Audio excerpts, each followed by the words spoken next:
Il s'agit donc de l'invalidité du rite de consécration épiscopale conciliaire, qui a été promulgué par Montigny Paul VI dans un document qui s'appelle Pontificalis Romani, en date du 18 juin 1968.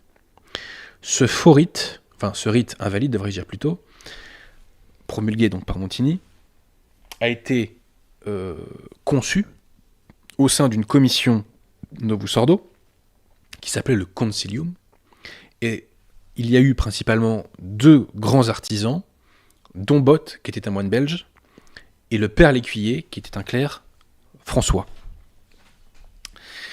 Dire que le sacrement de l'ordre conciliaire est quelque chose de très grave. Parce que cela veut dire que les évêques, entre guillemets, conciliaires n'en sont pas, et que les prêtres conciliaires n'en sont pas. Cela veut donc dire que la secte conciliaire est coupée quasi totalement de la grâce sanctifiante, qui est nécessaire au salut. Donc c'est extrêmement grave, mais malheureusement, telle est la réalité.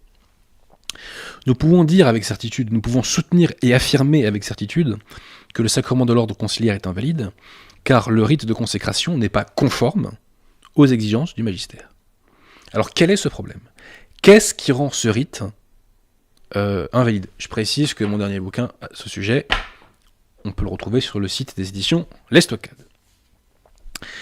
Alors vous le savez, chers amis, ceux qui connaissent un peu leur catéchisme le savent, tout sacrement est composé de 3 éléments.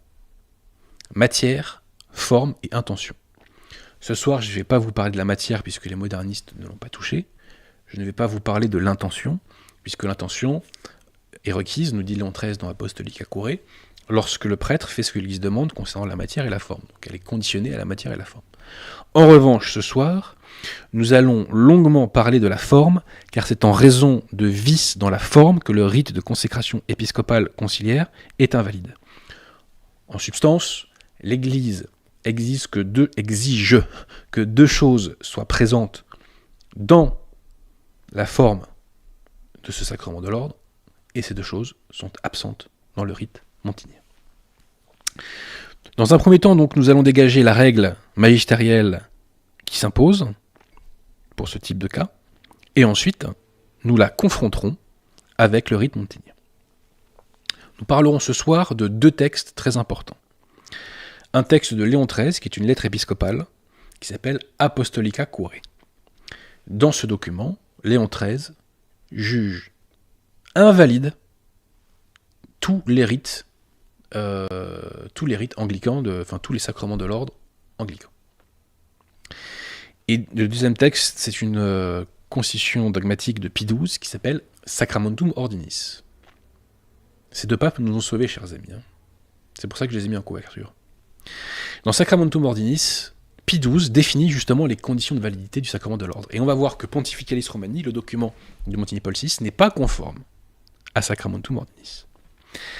Alors, que nous enseigne le magistère de l'Église concernant la règle de validité du sacrement de l'ordre, concernant plus précisément la forme dans le rite de consécration épiscopale. Pie XII définit infailliblement que la forme du sacrement de l'ordre est constituée par les paroles de la prière consécratoire. La prière consécratoire, c'est la prière qui détermine l'application des mains de l'évêque sur l'imposition des mains, de l'évêque sur l'ordinant. Et quelles sont les exigences infaillibles de l'Église concernant le contenu de ces paroles ? L'Église exige donc que ces paroles de la prière consécratoire signifient. Alors signifier, vous savez, quand un huissier vous signifie un document, ça veut dire qu'il vous le communique. Donc ça veut dire que Pie XII et l'Église exigent infailliblement que les paroles de la prière consécratoire signifient les effets sacramentels. Ces effets sacramentels sont au nombre de 2. Retenez bien ça, chers amis, nous sommes là au cœur du sujet. Tatouez-vous ça dans le cerveau. Les 2 effets sacramentels qui doivent être signifiés sont le pouvoir de l'ordre, en l'espèce, dans notre cas, l'épiscopat, et le deuxième effet sacramentel, c'est la grâce du Saint-Esprit. Donc, Pierre Tirmont, est-ce que vous pouvez afficher, s'il vous plaît, la pièce numéro 1 ? C'est justement l'extrait de Sacramentum Ordinis à ce sujet. Donc, je répète, la forme du sacrement de l'ordre, ce sont les paroles de la prière consécratoire, et Pie XII exige infailliblement que ces paroles doivent signifier les effets sacramentels qui sont au nombre de 2. Donc il faut une signification du pouvoir d'ordre, donc l'épiscopat en l'espèce, et une signification de la grâce du Saint-Esprit. Donc on va lire ce texte. Donc il faut donc que les paroles signifient d'une façon univoque. Retenez bien ce mot, ça c'est le mot qui nous a sauvés, chers amis. Il faut donc que les paroles signifient d'une façon univoque les effets sacramentels, à savoir le pouvoir d'ordre, en l'espèce l'épiscopat, et la grâce de l'Esprit Saint. Paroles que l'Église accepte et emploie comme telles. Donc là, vraiment, chers amis, j'attire votre attention sur le mot sauveur, le mot univoque. Univoque, cela signifie avoir un seul sens. Équivoque, ça veut dire avoir plusieurs sens. Donc là, Pie XII nous dit que la signification doit être faite de façon univoque, avec un seul sens. Qu'est-ce que cela implique ? Cela implique que la signification des 2 effets sacramentels ne peut être faite que par 2 formules distinctes ayant un seul sens. Je répète, cela signifie que la signification des effets sacramentels ne peut être faite que par 2 formules distinctes ayant un seul sens. Sinon, on a des formules équivoques et on voit bien que cela n'est pas conforme aux exigences magistérielles rappelées par Pie XII. Donc, la prière consécratoire doit infailliblement avoir une signification univoque de la grâce du Saint-Esprit et une signification univoque de l'épiscopat. Donc retenez ça aussi, c'est fondamental. 2 formules distinctes ayant chacune un seul sens. Pierre Tirmont, est-ce que vous pouvez afficher, s'il vous plaît, la pièce numéro 2 ? Cette pièce numéro 2, c'est le rite latin tel que Pie XII le rappelle dans Sacramentum Ordinis. Donc rappelez-vous ce que je vous dis. Pie XII dégage un principe, et il nous dit que la forme du sacrement de l'ordre doit signifier les 2 effets sacramentels, que sont la grâce du Saint-Esprit et l'épiscopat. Et ceci doit être fait de façon univoque, ce qui implique, d'un point de vue formel, que la signification se fasse par 2 formules distinctes ayant un seul sens. On va illustrer cela. Est-ce que la pièce est affichée ? Merci Pierre Tirmont. Donc voici les exigences magistérielles remplies dans le rite latin. Donnez à votre prêtre la plénitude de votre ministère. Cela désigne donc l'épiscopat. Cela signifie l'épiscopat. Et paré des ornements de l'honneur le plus haut, sanctifiez-le par la rosée de l'onction céleste. Il s'agit donc ici d'une métaphore concernant le Saint-Esprit. Si vous lisez le Veni Creator, le chant Le Veni Creator, le Saint-Esprit est désigné comme une onction. On trouve ça aussi dans Monseigneur Gaume. Donc, on le voit, on a une formule distincte qui signifie de façon univoque l'épiscopat, plénitude de votre ministère, et une formule distincte qui, par une métaphore, désigne et signifie, enfin qui a un seul sens. Une formule distincte qui a un seul sens et qui signifie la grâce du Saint-Esprit. Ce que j'ai oublié de vous dire, c'est que, est-ce que vous pouvez remettre, Pierre Tirmont, s'il vous plaît, la pièce numéro 1 ? Veuillez m'excuser. Regardez bien la dernière phrase de l'extrait. Pie XII nous dit qu'il faut employer des paroles que l'Église accepte et emploie comme telles. Ça veut dire que la signification univoque peut se faire de façon explicite, elle peut se faire de façon implicite, comme dans le rite copte, on va y revenir tout à l'heure, et elle peut se faire par une métaphore, ce qui est le cas dans le rite latin, puisqu'on emploie la formule d'onction céleste pour désigner le Saint-Esprit. Prenons un autre exemple, quand on dit « agneau de Dieu ». Agneau de Dieu, on sait très bien que ça ne vise pas un agneau. On sait que ça vise notre Seigneur Jésus-Christ. Vous voyez ? Donc quand on parle d'onction, ça parle du Saint-Esprit. Donc dans le rite latin que je vous ai évoqué, eh bien, on utilise une métaphore pour signifier de façon univoque la grâce du Saint-Esprit. Voilà. Mais, chers amis, que se passe-t-il si par malheur, il manque une de ces deux formules distinctes ayant un seul sens, qui signifie un effet sacramentel. Si par exemple, dans un rite, eh bien, il n'est signifié que la grâce du Saint-Esprit et pas du tout l'épiscopat. Eh bien, Léon XIII nous donne la réponse à cette question. Merci Léon XIII. S'il manque la signification univoque de l'un de ces deux effets sacramentels, le rite est invalide. Léon XIII nous le dit dans le document Apostolica Curae. Il reproche notamment au rite anglican qu'on y a retranché les mots qui désignent le sacerdoce suprême. Donc en l'espèce, le sacerdoce suprême, c'est l'épiscopat. On a enlevé de la formule les mots qui désignent l'épiscopat, donc c'est invalide. Par ailleurs, dans ce document très important Apostolica Curae, Léon XIII nous dit que la signification doit se trouver dans le rite essentiel, c'est-à-dire dans la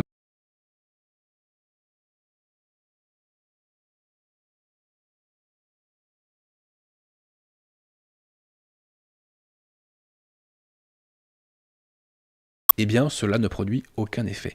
C'est important à rappeler pourquoi. Parce que dans le rite montinien, il y a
donc on voit bien que là, on a deux formules distinctes, ayant chacune un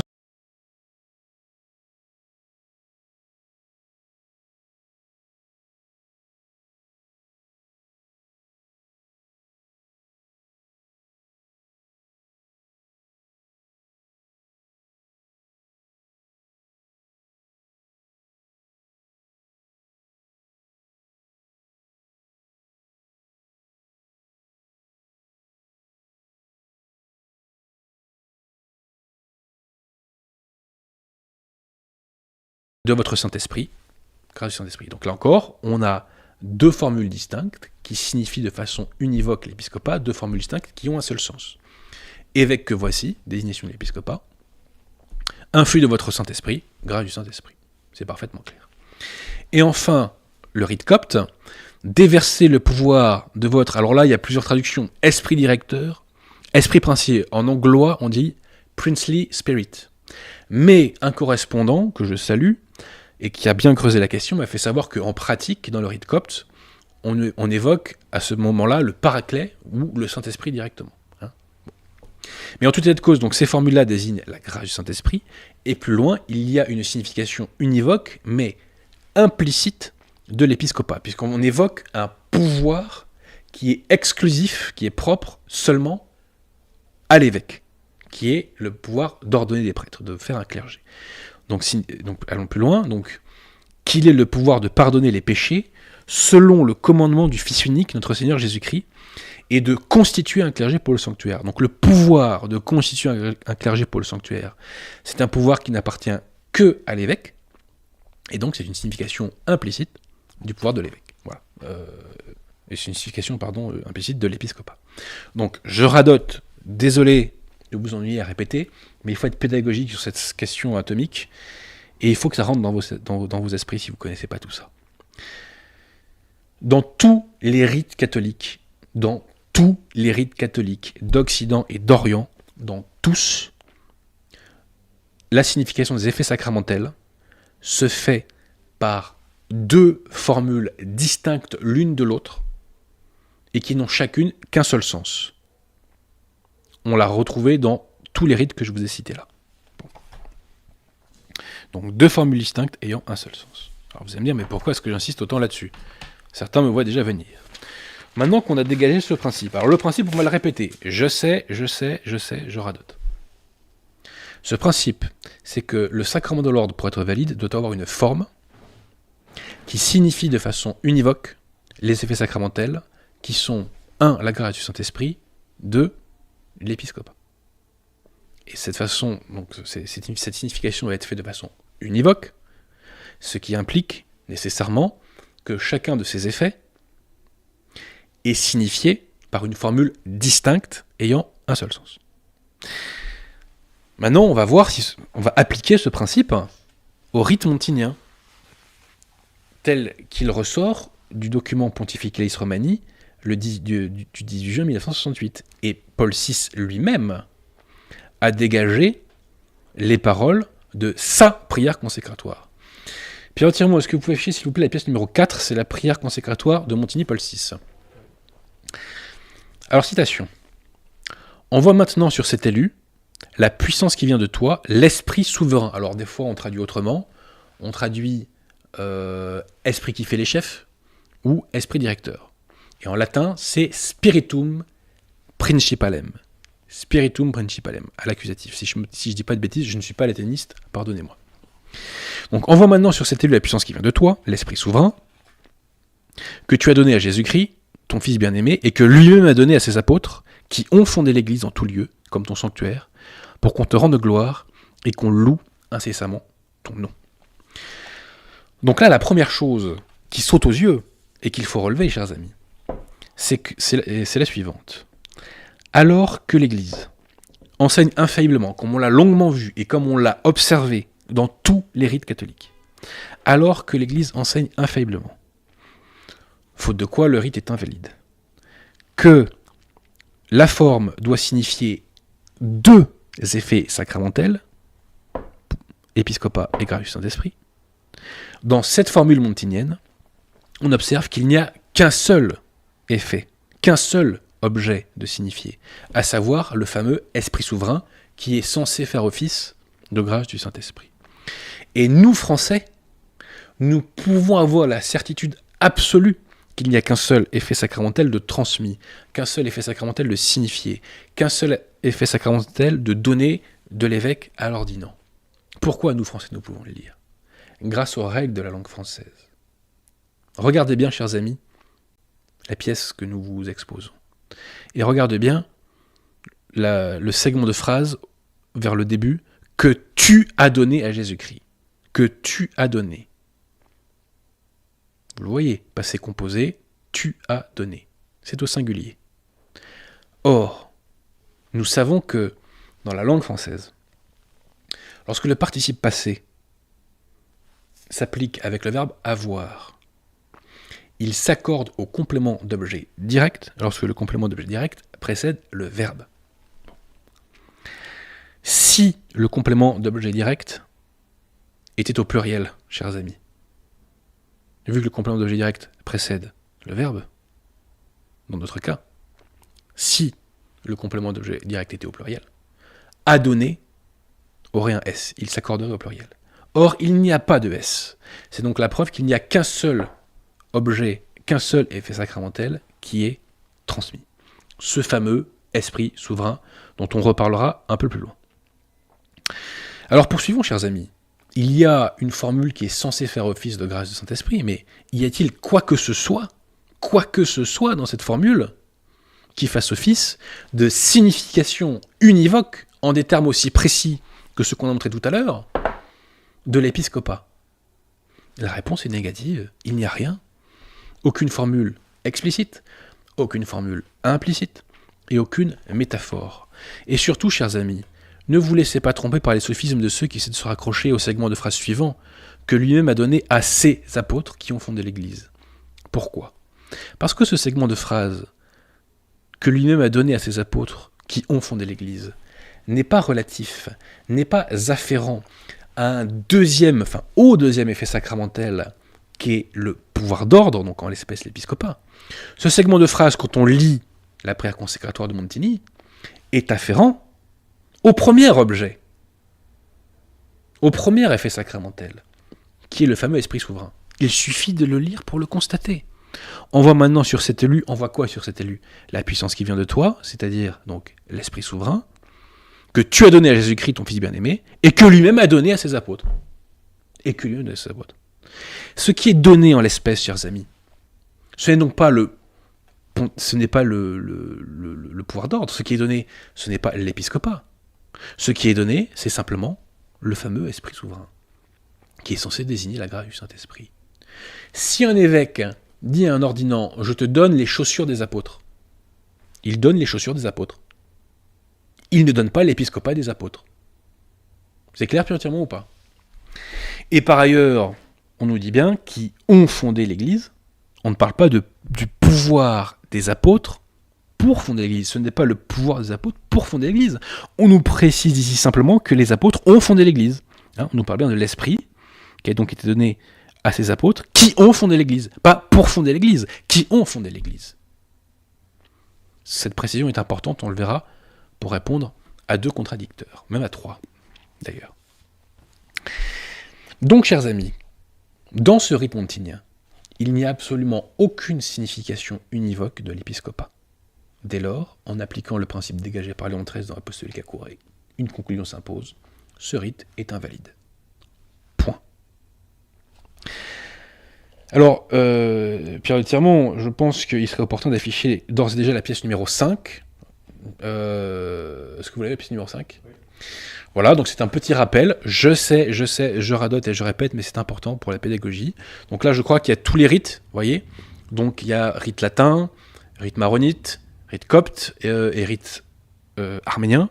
Donc dans tous ces rites, on voit donc que les effets sacramentels dans la prière consécratoire sont signifiés par 2 formules distinctes ayant un seul sens à chaque fois. Une formule qui signifie de façon univoque l'épiscopat, une formule qui signifie de façon univoque la grâce du Saint-Esprit, dans tous les rites, d'Orient et d'Occident.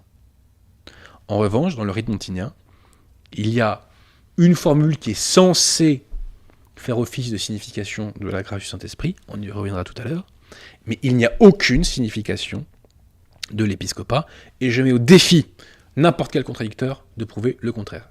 Que nous opposent nos contradicteurs. Alors là, ce qui est absolument fascinant, chers amis, c'est que nos contradicteurs modernistes et gallicans ne sont même pas d'accord entre eux sur la réponse à donner à cette question. Puisque concernant la signification de l'épiscopat, ils ne donnent pas la même réponse entre eux. C'est donc bien la preuve d'ailleurs qu'il n'y a pas de réponse tout court. Enfin si, il y a une réponse officielle de la secte. Mais les autres défenseurs du rite sont tellement, en désespoir de cause, abandonnent l'explication donnée par la secte elle-même. Vous vous rendez compte ? C'est pas sérieux.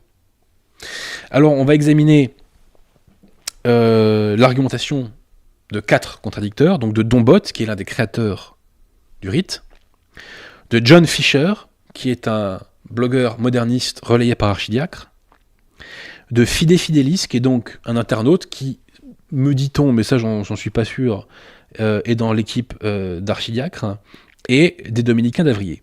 Donc Dombot, comme nous allons le voir, pour garder la face, invente une notion qui n'existe pas. John Fisher et Fide Fidelis, donc, qui est cet internaute qui me porte la contradiction. Et d'ailleurs, il y a un clerc qui s'est récemment exprimé sur ce sujet, qui est également sur cette position de John Fisher et de Fide Fidelis. Que font-ils ? Ils prennent l'effet sacramentel qui est présent dans le rite montinien, et que font-ils ? Ils le coupent en deux. Comme ça, ils prennent un bout de cet effet sacramentel pour dire ça, c'est la signification de la grâce du Saint-Esprit, et l'autre bout de phrase, ça, l'autre segment de phrase, ça, c'est la signification de l'épiscopat. Mais on va voir que tout cela ne tient pas. Et les Dominicains d'Avrier, quant à eux, purement et simplement, inventent des mots qui ne sont pas dans le rite de consécration épiscopale montinien. Alors d'abord, que nous dit Dombot ? Donc ça, c'est l'explication officielle de la secte, qui a été donnée dans un article de 1974 dans la revue Notitia, qui s'appelle Spiritus Principalis. Dombot nous dit ceci. Il nous dit que le Spiritus Principalis, c'est la grâce d'épiscopat. La grâce d'épiscopat, c'est donc la grâce que le Saint-Esprit fait aux évêques. Parenthèse, dans Sacramentum Ordinis, Pie XII ne dit à aucun moment qu'il faut signifier une grâce d'épiscopat, une notion qui n'existe pas, on y reviendra tout à l'heure. Il dit qu'il faut signifier la grâce du Saint-Esprit et l'épiscopat, mais pas une formule qui s'appellera la grâce d'épiscopat. Ça, c'est une invention moderniste, chers amis. Dombotte et le Père Lécuyer donnent à cette notion de grâce d'épiscopat un contenu totalement étranger à la foi catholique. Totalement étranger.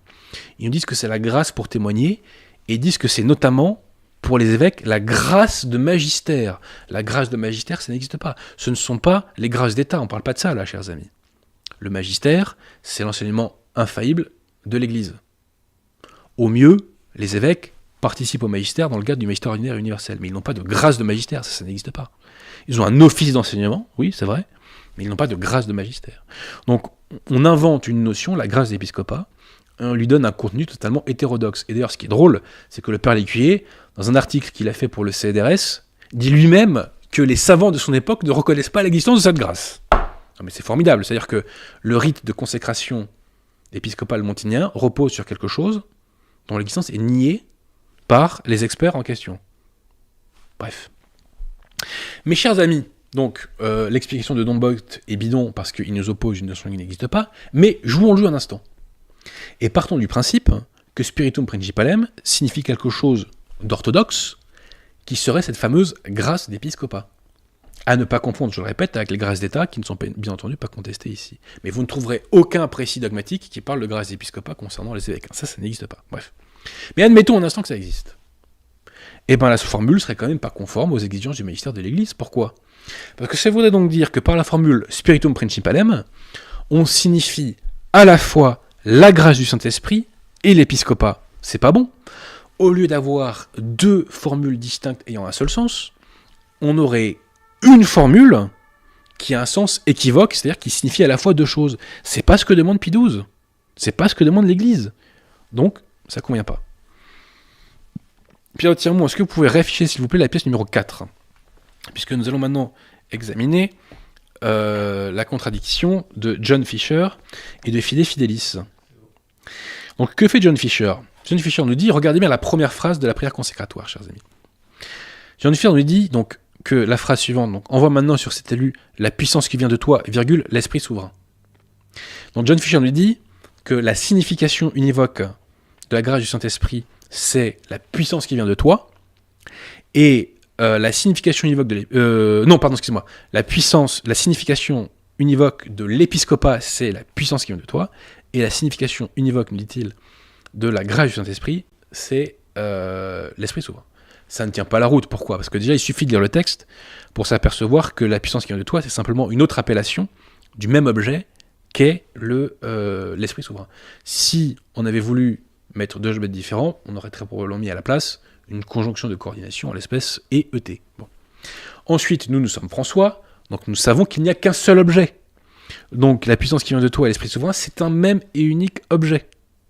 Donc l'explication de John Fisher ne tient pas. Il n'y a pas deux objets, il n'y en a qu'un seul. La langue française nous le démontre.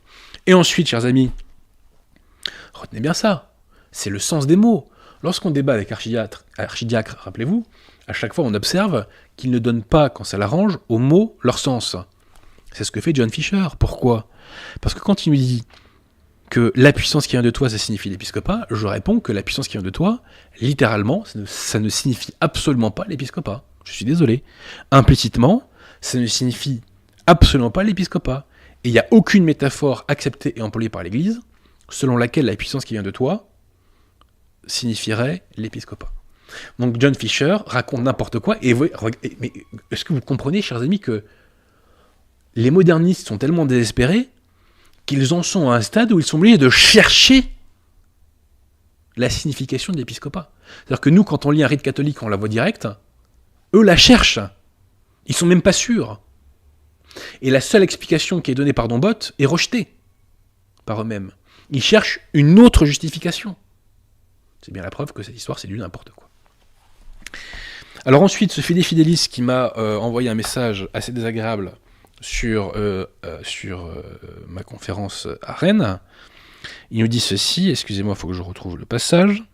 Alors, il nous dit, il ne faut pas oublier la formule disant, citation, aux saints apôtres qui établirent l'Église en chaque lieu comme votre sanctuaire à la gloire incessante, etc. Donc Fide Fidelis nous dit, il est bien fait ici, alors il a oublié un mot, donc mention du sacrement de l'ordre reçu, à savoir l'épiscopat. Ah bon? Et pourquoi Fide Fidelis? Il n'y a absolument aucune mention de l'épiscopat. D'autant que, comme je vous l'ai dit tout à l'heure, cette mention des apôtres est afférente non pas à un pouvoir d'ordre, donc non pas à l'épiscopat, non pas aux fonctions épiscopales, mais ceci est afférent à l'objet qui est donné et qui est en l'espèce l'esprit souverain. Donc là, il y a un double échec et mat. Double échec et mat. Fide Fidelis poursuit. Le fait d'établir l'Église comme sanctuaire à la gloire incessante, etc., ce sont des fonctions proprement épiscopales. Oui, ce sont des fonctions épiscopales, Fide Fidelis, mais où voyez-vous dans le texte qu'il est fait mention du pouvoir d'établir l'Église? Il n'est aucunement fait mention du pouvoir d'établir l'Église. Il est simplement précisé que les apôtres ont fondé l'Église. Lisez donc. Donc on parle d'envoyer donc l'Esprit souverain, envoyé à Jésus-Christ, que lui-même a donné aux apôtres qui ont fondé l'Église. Il est simplement précisé que les apôtres ont fondé l'Église. On ne nous dit pas qu'il est transmis un pouvoir pour fonder l'Église. Ça, c'est une invention de votre part. Vous ne donnez pas aux mots leur sens. Vous êtes tellement désespéré que vous êtes obligé de modifier le sens des mots. Je répète, il est dit que les apôtres ont fondé l'Église. À aucun moment dans cette formule, il n'est dit que l'on communiquait le pouvoir des apôtres pour fonder l'Église. À aucun moment, c'est dit. À aucun moment. Bon. Et ensuite, que nous opposent les dominicains d'Évrier? Ils nous opposent la même chose. Page 76, dans cet ouvrage qu'ils ont fait, Sont-ils évêques? Ils nous disent que donc il est affirmé que le pouvoir reçu est celui du souverain sacerdoce, qu'il est le pouvoir donné aux apôtres pour fonder des églises. Qu'il est le pouvoir donné aux apôtres pour fonder des églises. Chers amis, regardez le rite, à aucun endroit il est évoqué un pouvoir donné aux apôtres pour fonder des églises. Ce n'est pas dans le texte. On invente des mots qui n'existent pas. Je répète, on précise simplement que les apôtres ont fondé l'Église. Poursuivons sur les dominicains d'Avril. Les dominicains d'Avril nous disent que le rite montinien est valide parce qu'il reprend notamment le rite copte. Ceci est totalement faux, chers amis. Totalement faux. Pierre Tirmont, est-ce que vous pouvez remettre, s'il vous plaît, la pièce numéro 5, s'il vous plaît? Il y a une différence fondamentale entre le rite montinien et le rite copte, chers amis. Dans le rite copte, on retrouve la signification des effets sacramentels par deux formules distinctes ayant un seul sens. Signification univoque de l'épiscopat, signification univoque de la grâce du Saint-Esprit. Or, dans le rite montinien que vous voyez en dessous, il y a une signification de la grâce du Saint-Esprit, on va voir dans un instant qu'elle n'est pas univoque, et il n'y a pas de signification de l'épiscopat. Donc lorsque les dominicains d'Avrier nous disent que le rite montinien reprend le rite copte, c'est absolument faux. C'est absolument faux. Donc toute leur démonstration, qui visait à faire une analogie pour prouver la validité, s'effondre complètement. D'ailleurs, les dominicains d'Avrier récemment ont reparlé dans un Sel de la Terre de ce document, de cette question de l'invalidité du sacrement de l'ordre conciliaire, et ils font un intertitre dans lequel ils disent, de mémoire, attendez, il faut que je le retrouve, voilà, ils font un intertitre qui est, citation, un rite très probablement valide. Un rite très probablement valide. Vous n'êtes pas cohérent, dominicain d'Avrier, vous n'êtes pas cohérent, parce que si ce que vous disiez était vrai, et comme vous le croyez, si le rite montinien est la reprise du rite copte, il n'y a aucun doute, c'est valide. C'est pas très probablement valide, c'est valide si c'est la reprise du rite copte. Mais, comme je vous l'ai démontré, ce n'est pas la reprise du rite copte. Toute la démonstration des dominicains d'Avrier visant à nous dire que le rite montinien était valide au motif qu'il reprenait le rite copte est fausse et s'effondre. On en reparlera plus longuement dans une émission ultérieure. Mes chers amis, ce que je tenais à vous dire pour conclure sur ce point, c'est que la secte conciliaire a volontairement fait un rite invalide. Elle a volontairement voulu tuer le sacerdoce. Et ça, nous le savons grâce à un document qui a été retrouvé par le comité Rore Sanctifica. Pierre de Tiremont, s'il vous plaît, affichez la pièce numéro 6.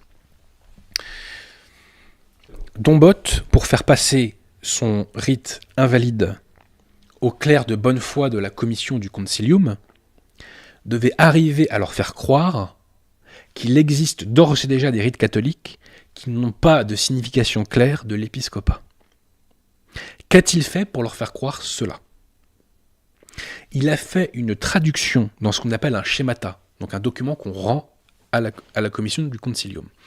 Il a fait une traduction latine du rite copte, et il a amputé de sa traduction le passage qui signifie l'épiscopat dans le rite copte. Est-ce que je suis clair ? Il a fait un rite copte amputé, un rite copte trafiqué. Voyant cela, les clercs de bonne volonté et de bonne foi du concilium ont pu se dire, c'est vrai que ce rite qui nous est présenté par Dombotte, il n'a pas une signification claire de l'épiscopat, mais comme apparemment c'est le cas dans le rite copte, donc ça passe. Ceci, chers amis, est un attentat contre les âmes et contre l'Église. Et nous savons donc que Dombotte a agi par fraude. Les dominicains d'Avrier et un autre clerc qui malheureusement a repris leur argumentation là-dessus, nous disent « Ah oui, c'est vrai qu'il y a eu cette amputation, mais en fait c'est une erreur de copiste. » Cette argumentation ne tient pas. Pourquoi ? Pour deux raisons. Premièrement, ce document que Dombotte avait à ce concilium a été lu et relu par Dombotte et ses collaborateurs. Si donc il y avait eu une erreur aussi gigantesque, aussi manifeste et aussi grossière dans le document, cette erreur aurait été relevée, et s'ils avaient été de bonne foi, cette erreur aurait été corrigée. Premièrement. Deuxièmement, il ne faut pas prendre les gens pour des imbéciles. Si j'ai une cible à 500 mètres, et que je vise en plein dans le mille, si je fais une frappe chirurgicale, ce n'est pas l'effet du hasard, et c'est pas parce que j'ai tiré au pif, non. C'est parce que j'ai soigneusement visé dans le mille. Il ne faut pas prendre les gens pour des imbéciles. Donc Dombotte et ses collaborateurs, et Montini Paul VI, ont commis un attentat contre les âmes, un attentat contre l'Église. Ils ont volontairement fait un rite de consécration épiscopale invalide. Pourquoi ? Parce qu'ils veulent tuer le sacerdoce. Parce qu'ils veulent tuer l'Église. Saint Pidis nous l'a dit, chers amis. Les modernistes sont les pires ennemis de l'Église. Dombotte et ses complices, Dombotte et son gang, devrais-je dire, nous l'ont démontré. Mon propos pourrait se terminer ici, mais je tiens à dire quand même quelques mots au sujet du fait qu'il y a aussi un problème au niveau de la signification de la grâce du Saint-Esprit. Donc, je vais vous parler de cette fameuse notion du spiritum principalem, et quand on n'emploie pas la formule en accusatif, c'est spiritus principalis. Je dois un mea culpa à mes lecteurs. Je ne suis pas latiniste, et parfois je fais une faute de latin, où j'écris spiritum principalis, alors qu'il faudrait dire soit spiritum principalem, soit spiritus principalis. Donc, mea culpa à mes lecteurs. Mais bon, sur le fond, ça ne change rien. Bon. Alors, posons-nous la question. Je rappelle que Pidis nous a dit que la signification de la grâce du Saint-Esprit doit se faire par une formule univoque, par une formule qui n'a qu'un seul sens. Question. Est-ce que le spiritum principalem n'a qu'un seul sens ? Vous me voyez venir, chers amis, à 10 000 km. La réponse est non. Et l'abbé Cecada l'a démontré dans un excellent article que nous reproduisons en annexe. L'abbé Cecada fait remarquer ceci, concernant les différents sens du spiritum principalem dans la théologie catholique. Donc, dans le psaume 50, le spiritum principalem signifie un esprit généreux, un esprit parfait pour le roi David. Chez les pères de l'Église, pour Origène, cela veut dire tantôt Dieu le Père, tantôt le Saint-Esprit. Pour saint Cyril d'Alexandrie, cela signifie la vertu de force. Pour saint Athanase, cela finit un pouvoir contre les tentations. Dans le rite d'intronisation du père abbé copte, c'est l'amabilité, la charité, la patience, la bonté. Dans l'intronisation d'un archevêque copte, c'est la connaissance des choses reçues par l'Église. Le spiritum principalem ou spiritus principalis a plusieurs sens dans le langage de l'Église. C'est une formule équivoque, puisque c'est équivoque par définition, ce n'est pas univoque. Donc cette formule n'est pas conforme au magistère de l'Église. C'est un motif supplémentaire d'invalidité du sacrement de l'ordre conciliaire. Mais, me direz-vous, comme le dit Dombot dans un article de 74, et comme l'a écrit un clerc qui a repris cette argumentation de Dombot récemment, le contexte de consécration épiscopale fait que le spiritum principalem ne peut avoir à ce moment-là qu'un seul sens. Je réponds à cela, peu importe. Pie XII n'a pas défini infailliblement que les paroles devaient être univoques grâce au contexte. Pie XII a défini que ces paroles devraient être par elles-mêmes univoques. Donc la justification par le contexte, c'est un principe étranger au magistère, et on ne peut pas, je dirais, donner un blanc-seing au rite montinien avec ce sophisme.